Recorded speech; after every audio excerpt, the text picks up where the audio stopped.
क्या हुआ वर्षा, ये कटोरी का गूथा आटा फेंक क्यों रही है? क्या करूं माँ जी, रात में थोड़ा सा आटा गूथा था, फिर भी एक रोटी का बच गया। अब सुबह उठकर देखा तो आटा फूला पड़ा है। अब जब घर में फ्रिज नहीं होता तो चीजें खराब होंगी ही ना।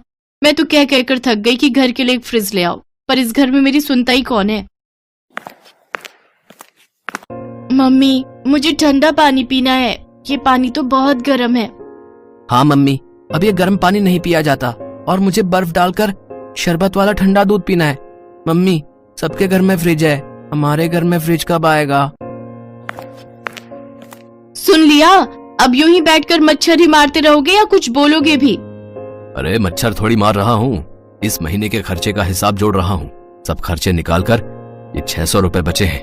अब बताओ इसमें से क्या लाना है? अरे हटो जी, तुम रहने ही दो। लगता है इस बार भी गर्मियों में बिना फ्रिज के ही गुजारा करना पड़ेगा। वर्षा बहू, सुमित्रा बहन आई है, जरा शरबत तो बना ला। ये सुमित्रा आंटी भी रोजाना उठकर आ जाती हैं। जा पिंकी, आशा के घर से बर्फ मांग कर ले आ। पिंकी पड़ोस वाले घर से बर्फ मांगने चली जाती है और कुछ देर बाद पिंकी बर्फ लेकर आती है और अपनी मम्मी से कहती है, मम्मी, आशा की मम्मी ने साफ मना कर दिया है कि वो बार बार बर्फ नहीं देंगी। वो बोल रही हैं कि उन्हें भी बर्फ की जरूरत होती है और हम हर समय उनसे बर्फ मांगने चले जाते हैं। अब मुझे मत भेजना, मुझे नहीं अच्छा लगता उनके घर से बार बार बर्फ मांगना। जब देखो सुनाती रहती है। तेरे पापा को क्या फर्क पड़ेगा, एक माँ जी है, जब देखो उनके रिश्तेदार आए बैठे रहते हैं, उनके लिए ठंडे शरबत बनाओ। और ये नहीं पता कि बर्फ मांग कर लानी पड़ती है, वो तो हुक्म चला देती हैं। बेटा तू क्या, मैं ही तुझे पड़ोस में नहीं भेजूंगी। हमारी अपनी भी कोई इज्जत है, कोई जरूरत नहीं है मांगने जाने की। जब से पड़ोस वाली आशा की माँ ने बर्फ के लिए सुनाया था, वर्षा ने पिंकी और मोहित को बर्फ लेने जाने के लिए मना कर दिया। रात को जब सब खाना खाने बैठते तो ठंडे पानी की प्यास में गर्म पानी पीकर गुजारा करते। क्या हुआ बहू, आज आशा के घर से बर्फ नहीं मंगवाई? पानी तो बड़ा गर्म है। नहीं माँ जी, अब आशा की मम्मी ने सुनाना शुरू कर दिया है, मैं बच्चों को वहाँ नहीं भेजूंगी। अब आप गर्म पानी पीकर ही गुजारा करो। भरी गर्मी के दिनों में बिना फ्रिज के गुजारा करना अब वर्षा को बहुत ही परेशान कर रहा था। वर्षा का पुराना फ्रिज 2 साल पहले ही पूरी तरह से खराब होकर कबाड़ी को बेचा जा चुका था। इसलिए पिछले साल भी जैसे तैसे सबने बिना फ्रिज के गुजारा किया, पर इस साल तो गर्मी शुरुआत से ही भयंकर पड़ने लगी, तो बिना फ्रिज के गुजारा बहुत मुश्किल हो रहा था। दिनेश घरों में पुताई का काम करता था, पर काफी समय से पेंट का काम बहुत कम मिल रहा था। इस कारण वो फ्रिज के लिए पैसे नहीं जोड़ पा रहा था। एक दिन वर्षा बाजार से लौट रही थी, तभी उसकी नजर एक पुराने सामान के दुकान पर पड़ी, जहां दुकान के बाहर एक लकड़ी का पुराना फ्रिज रखा हुआ था। वर्षा दुकानदार से बोली, भैया ये लकड़ी का फ्रिज कितने का दोगे?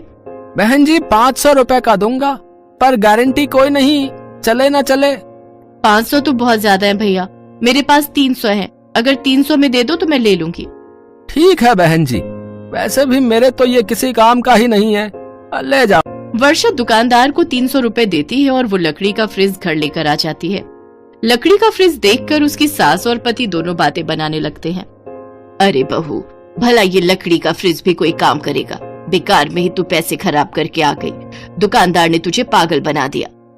कल ही 600 रुपए बचा कर दिए थे, उसमें से 300 रुपए तुम इस लकड़ी के फ्रिज पर खराब कराई। तुम तो ये समझ रही हो कि लकड़ी का ये फ्रिज बढ़िया फ्रिज की तरह चलने लगेगा और हमें ठंडा ठंडा पानी पीने को मिलेगा। अरे बेवकूफ बना दिया उस दुकानदार ने तुम्हें, हैं? वर्षा थोड़ा सा तो चिंता में आ जाती है कि कहीं उसने सचमुच कोई गलती तो नहीं कर दी, पर फिर भी वो उस लकड़ी के फ्रिज को साफ करके उसमें सामान रख देती है। पिंकी और मोहित बार बार फ्रिज को खोलकर देख रहे थे, पर फ्रिज था कि ठंडा हो ही नहीं रहा था। अब तो सचमुच वर्षा भी घबराने लगी। मम्मी, इस फ्रिज में तो पानी बिल्कुल भी ठंडा नहीं हुआ, कितनी देर का रखा हुआ है। मम्मी, फ्रिज नहीं चल रहा, तुम बेकार ही खरीद कर लाई हो, ये फ्रिज बिल्कुल खराब है ये तो। हे भगवान, मैं तो बहुत मन से ये फ्रिज खरीद कर लाई थी ताकि बच्चों को, माँ जी को, इनको सबको गर्मियों में ठंडा पानी, ठंडी बर्फ मिल सके।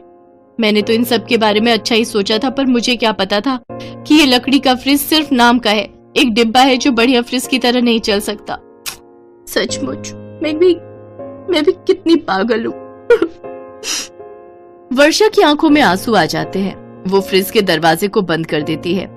तभी पड़ोसन आशा की माँ आ जाती है और वो लकड़ी के फ्रिज को देखकर जोर से हंसती है। लकड़ी का फ्रिज, वर्षा, जरा इस लकड़ी के फ्रिज की बर्फ तो देना, मैं भी इस्तेमाल करके देखूं। आशा कह रही थी कि तुमने नया फ्रिज खरीदा है। मुझे तो लगा पता नहीं राम जाने कौन सी बढ़िया कंपनी का खरीदा है, पर तुमने तो ये सस्ता सा लकड़ी का फ्रिज मुझे तो हंसी आ रही है, ये खरीदा है। लाओ, मैं खुद ही फ्रिज में से पानी निकाल लेती हूँ, बहुत प्यास लगी है। आशा की माँ जैसे ही फ्रिज को खोलकर देखती है वो घबरा जाती है।